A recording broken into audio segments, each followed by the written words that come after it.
இன்றைக்கி 2வது நாள் கார்த்திகை தீபத்துக்கு என்ன எங்கள் வீட்டில் ஸ்பெஷல்னு பார்க்கலாம். சுட சுட வடித்த சாதம், அப்புறம் கத்திரிக்காய் போட்டு கொத்து கத்திரிக்காய் போட்டு காரக்குழம்பு, அதுக்கப்புறம் சுட சுட தக்காளி ரசம், அப்புறம் கேரட் பொரியல்,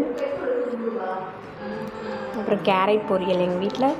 அப்புறம் பாயாசம், கேரட் பொரியல், பால் பாயாசம் அப்பளம், அதுக்கப்புறம் கொஞ்சோண்டு உளுத்த வடை, கொஞ்சோண்டு போண்டா. இதுதான் எங்கள் வீட்டில் இன்றைக்கி இல்லை.